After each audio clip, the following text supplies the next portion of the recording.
Apollo family काफी घबरा जाती है और वो अपनी आधी फोर्स को रियो से लड़ने भेज देते हैं, जहां पर रियो अपनी स्वॉर्ड्स की मदद से बहुत सारे अपोलो फैमिली के लोगों को हरा देती है। लेकिन इसमें उसकी भी स्वॉर्ड्स डिस्ट्रॉय हो जाती है, जिस पर वो लोग एक साथ रियो पर अटैक करने लगते हैं।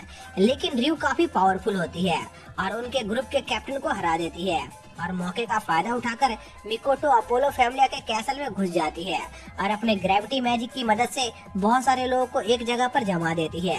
और मिकोटो की पावर देखकर सभी गॉड्स काफी इम्प्रेस होते हैं। तभी हर्मस को लगता है कि अपोलो फैमिली बड़ी जल्दी फैसला ले रही है, जिससे उसे लगता है कि कोई उन्हें गलत इन्फॉर्मेशन दे रहा है। तभी हम लुआन को देखते हैं जो बेल और वाल्फ के लिए किंगडम का गेट खोल देता है और तभी हमें पता चलता है कि लुआन लुआन नहीं था, बल्कि लिलिथ ने लुआन का रूप ले रखा था और वो इतने समय से अपोलो फैमिली को बेवकूफ बना रही थी और उन्होंने असली लुआन को कहीं कैद कर रखा होता है। जिसके बाद बेल और वाल्फ लियो की तरफ बढ़ने लगते हैं, लेकिन तभी डेफनी अपने ग्रुप के साथ उसका रास्ता रोकने की कोशिश करती है, पर वाल्फ अपने मैजिक से वहां पर एक धमाका कर देता है और इस मौके का फायदा उठाकर बेल लियो की तरफ बढ़ने लगता है और वाल्फ डेफनी को उससे लड़ने के लिए चैलेंज करता है। इसी दौरान हम लियो को देखते हैं जो अपने साथियों की नाकामियों पर उन्हें डांट रहा होता है। तभी कैसेंड्रा लियो को वहां से चलने को कहती है, लेकिन लियो उसकी बात नहीं सुनता। जिसके बाद हम बेल के सभी साथियों को देखते हैं जो अपोलो फैमिली को कड़ी टक्कर दे रहे होते हैं। जिसके बाद हम बेल को देखते हैं जो अपनी आर्गोनेट एबिलिटी को चार्ज करता है और एक फायर बोल्ट का अटैक करता है, जिससे वो कैसल डिस्ट्रॉय हो जाता है, जिसमें लियो काफी घायल हो जाता है। तभी बेल उस पर अटैक करता है और उसकी स्वॉर्ड तोड़ देता है और उसे हराने वाला होता है। लेकिन तभी कैसेंड्रा बीच में आ जाती है और यह मौका देखकर लियो अपने एक मैजिक स्पेल का यूज करता है और बेल पर अटैक करता है, लेकिन लिलिथ बेल को बचा लेती है।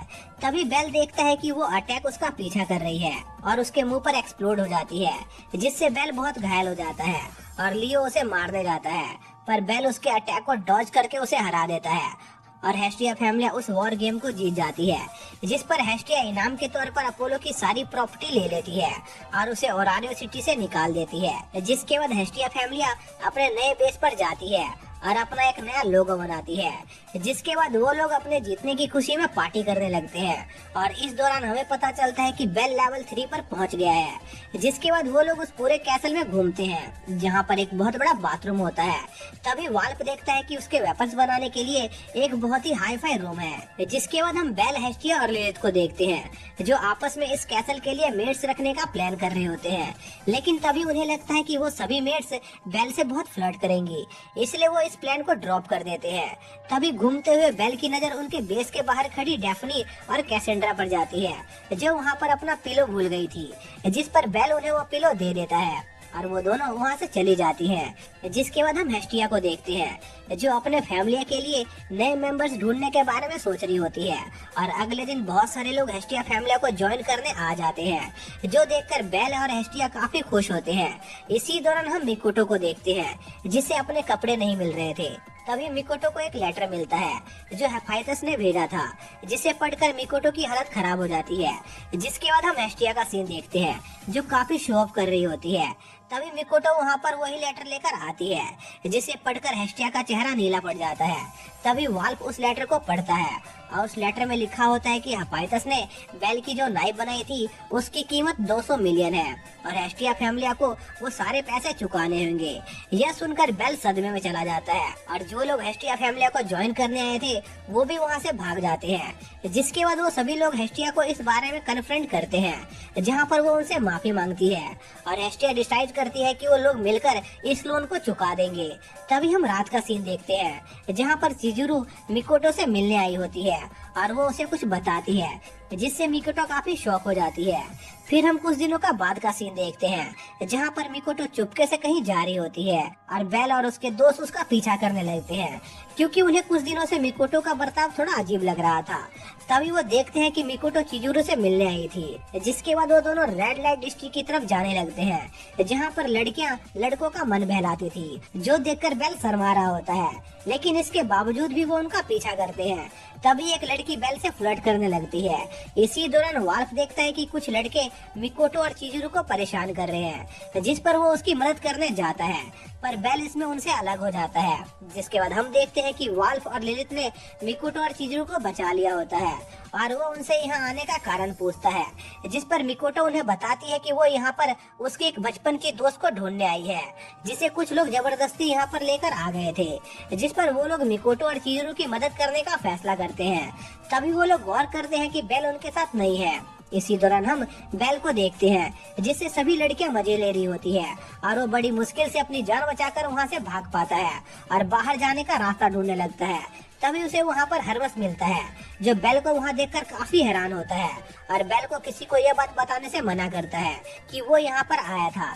जिसके बाद हरमस बेल को एक स्टेमिना बढ़ाने वाली दवाई देकर वहां से चला जाता है, जिस पर बेल हरमस को वो दवाई वापस करने के लिए उसका पीछा करता है और एक लड़की से टकरा जाता है, जिसका नाम आयशा होता है और वो बेल से मजे लेने लगती है। तभी आयशा की दोस्त भी वहाँ पर आ जाती है और वो आयशा को बेल को उसके साथ शेयर करने को कहती है। तभी वो देखते हैं कि बेल असल में लिटिल रॉकी है, जिसने लेवल अप करने के सारे रिकॉर्ड तोड़ दिए थे और वो लोग उसे अपनी फैमिली के अड्डे पर ले जाते हैं, जहाँ पर वो एक एक करके बेल के साथ रात बिताने का प्लान बना रहे होते हैं। और इसी दौरान बेल को पता चलता है कि वो अभी स्टार फैमिली के अड्डे पर है। जिसके बाद हम आयशा और उसके दोस्तों को देखते हैं, जो बेल के साथ बैठकर रूम खाली होने का इंतजार कर रहे थे, क्योंकि उनके सारे कमरे फुल थे। तभी वहाँ पर ओगरे आ जाती है, जो स्टार फैमिली की सबसे पावरफुल मेंबर होती है और वो भी बेल के साथ सोना चाह रही थी, जिस वजह से आयशा और उसमें बहस होने लगती है और यह मौका देकर बेल वहाँ से भागने लगता है, जिस पर वो सभी उसका पीछा करने लगती है और बेल के भागने की खबर पूरे स्टार फैमिली में फैल जाती है, जिस पर पूरी स्टार फैमिली बेल को ढूंढने लगती है। जिस पर बेल एक बिल्डिंग के अंदर छिप जाता है, जहाँ पर उसे एक वीस्ट वुमन मिलती है, जिसका नाम हारुहिमे होता है और वो बेल को अपने साथ बेड पर ले जाती है और उसके कपड़े उतारने लगती है। लेकिन तभी वो शर्म से बेहोश हो जाती है, क्योंकि उसने आज से पहले कभी ऐसा नहीं किया था। जिस पर वो बेल से माफी मांगती है और बेल उसे सारी बात बताता है कि वो बस स्टार फैमिली से छिप रहा था। इसी दौरान हम लेडी स्टार को देखते हैं, जहाँ पर हरमस उससे मिलने आया था और उसके लिए एक आइटम लेकर आया था, जिसकी मदद से स्टार फ्रेया फैमिली को हराना चाहती थी। जिसके बाद वो हरमस से फ्रेया की कमजोरी जानने के लिए उसके साथ रात बिताने लगती है, जहाँ पर उसे पता चलता है कि फ्रेया की कमजोरी बेल है। जिसके बाद हम बेल का सीन देखते हैं, जहाँ पर उसे पता चलता है कि हारुहिमे एक बहुत ही अच्छी लड़की है और उसे जबरदस्ती ये सब काम करना पड़ रहा है। लेकिन बेल उस समय हारुहिमे की कोई मदद नहीं कर सकता था, इसलिए वो वहाँ से चला जाता है और हारुहिमे से वादा करता है कि वो उसे एक दिन यहाँ से जरूर आजाद कराएगा। और इसी के साथ ये पार्ट यहीं पर खत्म हो जाता है।